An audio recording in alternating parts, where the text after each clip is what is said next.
and gentlemen. It's a pleasure to be here. And I listened intensely to the discussion before. And I didn't hear all of it, but I heard some of it. And I think I will connect to parts of it. I'm the president of Volvo Buses.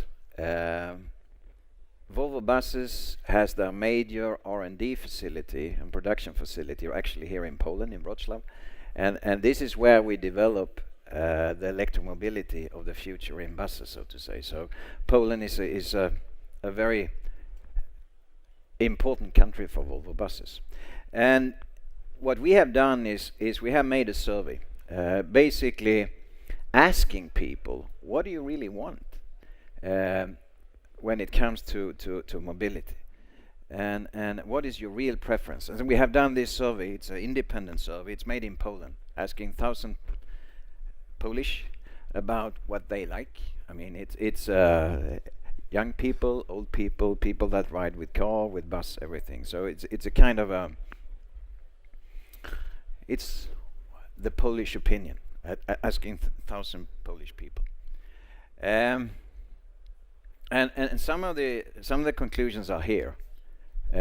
First of all, I think a lot of people in Poland are seriously concerned about the air quality. If you live in a city, many Polish cities have a challenging air quality situation, and I think the mayors, the government, the people want to do something about it. Actually, quite a lot of people are willing to pay more to have some kind of electric or green transport. 70% of the respondents in this survey actually said we are actually willing to pay a bit more to make this transition happening. Another interesting fact, 70% also said that we are willing to actually give buses priority to other modes of transport to get us faster to our point.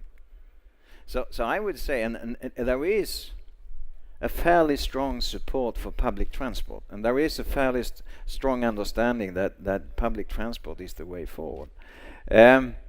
Also,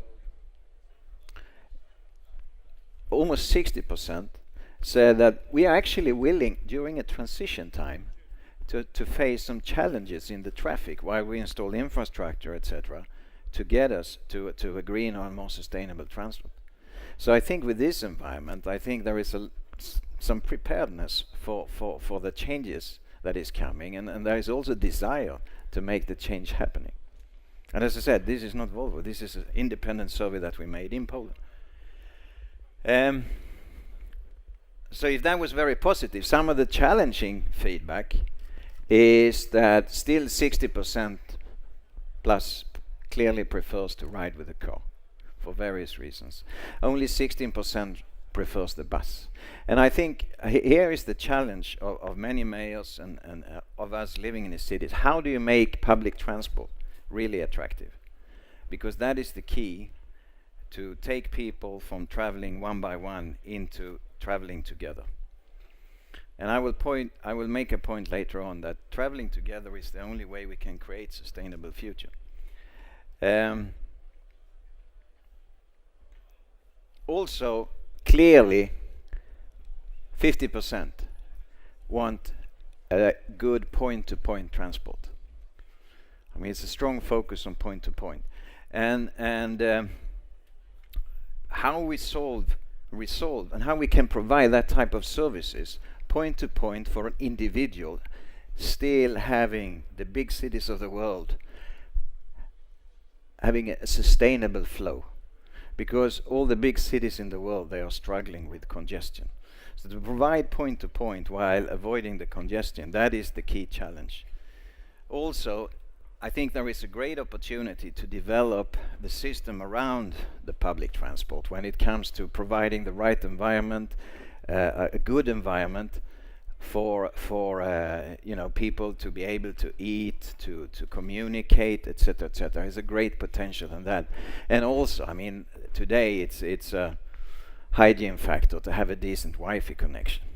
I think this is key. Now, building on the previous discussion here, as president for Volvo Buses, I have the privilege to travel the world, and I meet a lot of people, and they ask me, I mean, with autonomous solutions that are coming, because they are coming in cars, they are also coming in buses, is there a future for public transport?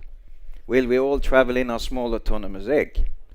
And normally I show this picture, and I think you see the answer.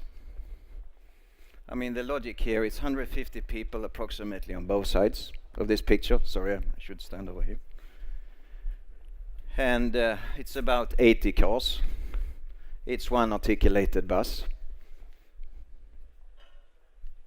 Even if we have autonomous vehicles, even if they travel bumper to bumper, even if they are smaller than the current car, it will not resolve congestion.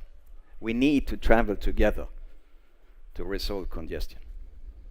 And this is the major issue in many cities today. So there is a need for public transport, and public transport is moving now into the next stage. Poland has actually a great opportunity to play a leading role in this, because there is a very strong drive for electromobility. And the good thing with electromobility, the starting point is energy efficiency, reducing emission and reducing noise.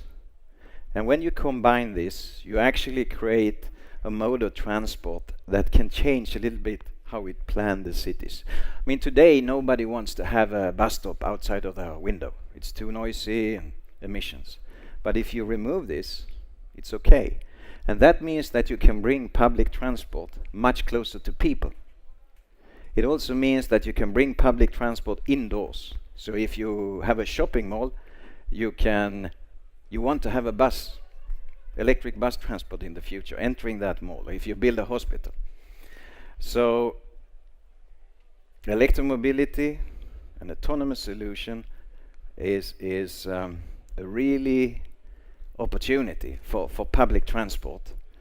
And as Volvo buses, it's happening right here in Poland. Thank you very much.